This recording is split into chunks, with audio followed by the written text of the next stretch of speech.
Hello மக்களே, இன்னைக்கு மண்வாசல் சேனலில் ஊடகல்லி மீன் குழம்பு வைக்க போகிறேன். வாங்க பார்க்கலாம்.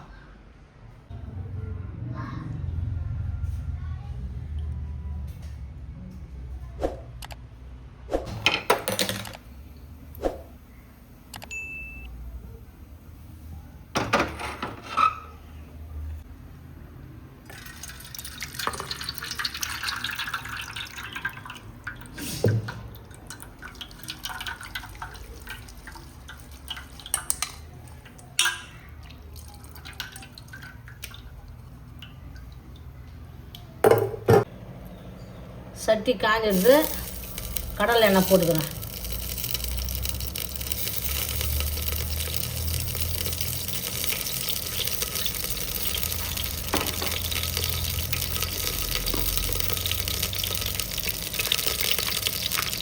கடுகு போட்டு தாளிச்சுக்கிறேன். குழம்பு இறக்கக்குள்ள வடகம் போட்டு தாளிக்கணும்.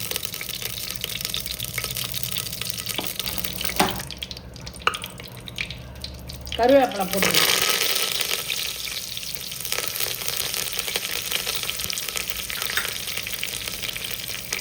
ரெண்டு பூண்டு ஊற்றி வச்சுருக்கிறேன், நசுக்கி போடுறோம்.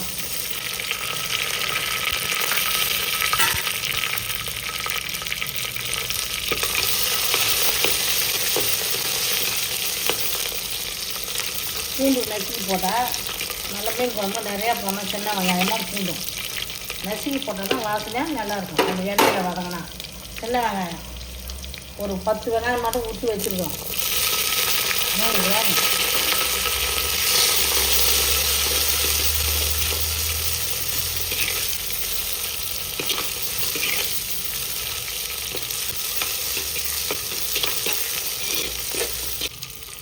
பெரிய வெங்காயம் அரிஞ்சு வச்சுருக்கோம்.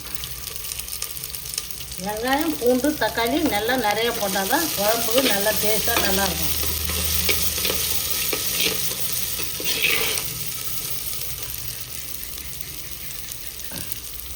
உப்பு, இது வெங்காயம்லாம் வதங்கிறதுக்காக. அப்புறம் தேவையான அளவு உப்பு போட்டுக்கலாம்.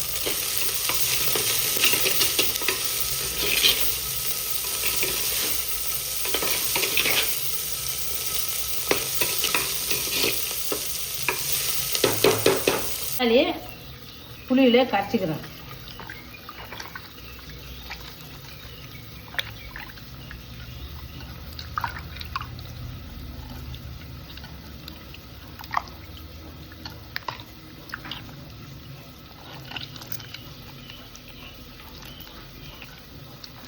புளியில் மீன் குழம்பு கருவாடு குழம்புலாம் தக்காளி கரைச்சி அது குழம்பு வச்சோம்னா அதனுடைய டேஸ்ட்டு தனி.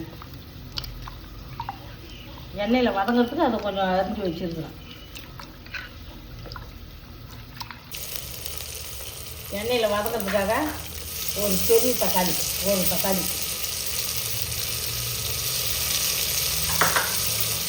மீன் குழம்பு கருவாடு குழம்புலாம் தக்காளி அடித்து சேர்க்கலாம். ஏன்னா அது புளிப்பு தான். புளிப்பு அதிகமாக இருந்தால் தான் மீன் குழம்பு கருவாடு குழம்பு கவுச்சி அடிக்காது, நல்லாயிருக்கும். அதுக்காக தக்காளி சேர்த்துக்கலாம். இவ்வளோ மட்டன் சிக்கனுக்கெல்லாம் தக்காளி கம்மியாக போடணும்.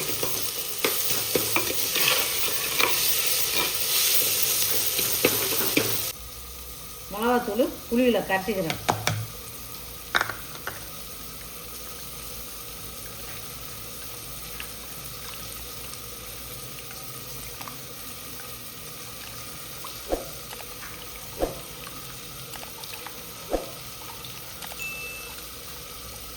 தக்காளிலாம் வதக்கிடுது, புளி கரைச்சி வச்சுட்டு ஊற்றிக்கிறேன்.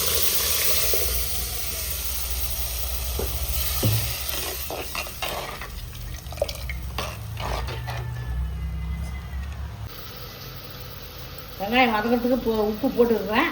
இப்போ குழம்புல இந்த மிளகாத்தூள் புளி எல்லாம் கரைச்சி வச்சுக்கிறேன். தக்காளிலாம் அதில் போட்டுக்கிறேன். குழம்பு எல்லாம் தாளித்து விட்டுருக்குறேன். மீனை போய் க்ளீன் பண்ணி வரேன். அது வரைக்கும் ஒரு 1/2 மணி நேரம் கொதிக்கிட்டோம். சிம்மில் வச்சுட்டு போகிறோம், அதனால தான் 1/2 மணி நேரம் டைமு. குழம்பு கொச்சிடுது, மீன் போட வேண்டியதான். மீனை கழுவி க்ளீன் பண்ணி வச்சுருக்கிறேன்.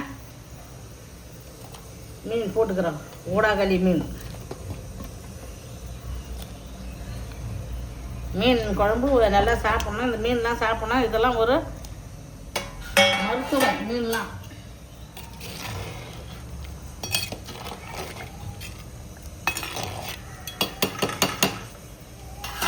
இப்போ மீன் குழம்புக்கு வடவத்தை தாளித்து கொட்டிக்கிறேன்.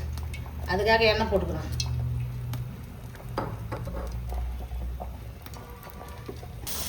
வடவம்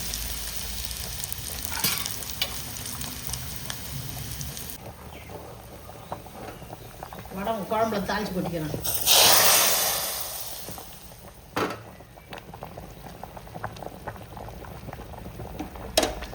இன்னும் சூப்பராக இருக்கும். வாசனையும் மனமாக இருக்கும். சாப்பிடுவேன். கொத்தமல்லி மறக்காம சர்ப்ரைஸ் பண்ணுங்க. தேங்க்யூ.